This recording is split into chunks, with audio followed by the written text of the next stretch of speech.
I'm a larger-than-life person. I mean, you've interacted with me before. It's really hard to not catch me smiling. Smiling while surrounded by controversy. George Santos quickly went from Republican rising star, a congressman-elect for parts of Queens and Long Island, to a punchline on Saturday Night Live skits as he faces a 23-count federal indictment. And for his next act, all of a sudden, I'm like, oh, look, what did I just get myself into? Santos is hoping Eastern Long Island voters will send him back to Congress.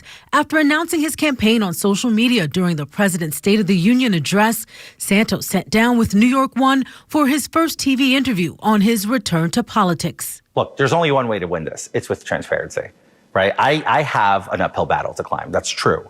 How do you convince donors to give you money and to donate to your campaign? In order to give confidence, I've created a very transparent process where I will have absolutely zero. I will be 3, 4, 5 times removed from any fundraising mechanism or finance or control over it. I am conceding it 100% to staff. Santos is taking on a Republican rival, mounting a primary challenge against the current congressman for New York's 1st congressional district, Nick LaLota. LaLota's response? I think I chuckled a bit about it. LaLota helped organize the successful effort to have Santos expelled from Congress. Still, Santos insists this run isn't personal and it's not payback. I'll quote Michelle Obama, when they go low, we go high. Do you know why?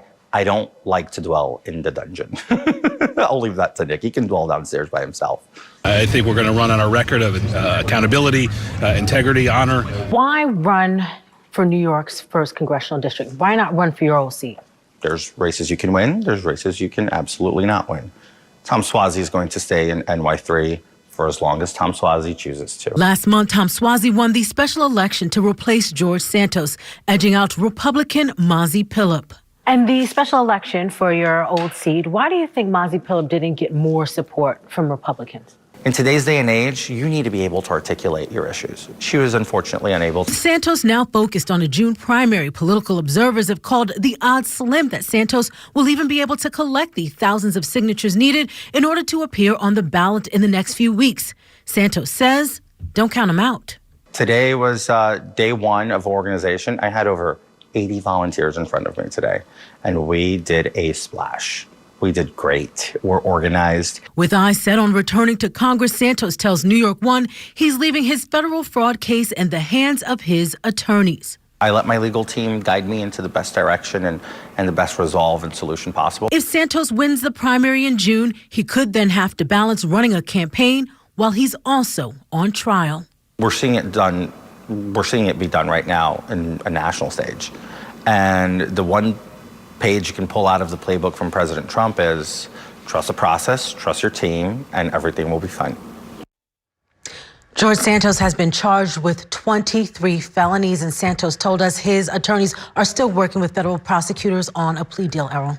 So when it comes to his politics, is it safe to describe him as a pro-Trump Republican? Absolutely. In fact, he mentioned former President Donald Trump at least half a dozen times during our interview and said that's part of the reason why he's running. He believes that former President Donald Trump has a huge base in the 1st congressional district. He believes they're not being properly represented in Congress, and that's part of the reason why he said he's running there and not in NY3, in addition to he doesn't want to get beat by Tom Suozzi. There is some truth to that, right? I mean, Nick LaLota is not a loud MAGA pro-Trump Republican, even though the former president is pretty popular out there. That's absolutely correct. And that's part of the reason why, again, George Santos is saying Nick LaLota is not speaking to the base of Republicans. George Santos estimates at least 1/3 of Republicans in Suffolk County are strong Trump Republicans. And so that's why he hopes that perhaps they'll give him a shot. Okay. Thanks very much, Ayanna. Thank you for watching our YouTube channel. Let Spectrum News be your resource for balanced, in-depth political coverage, and click the subscribe button right here. You can also download our app or watch us on TV to learn more about the candidates, where they stand on the issues, and more. We'll see you then.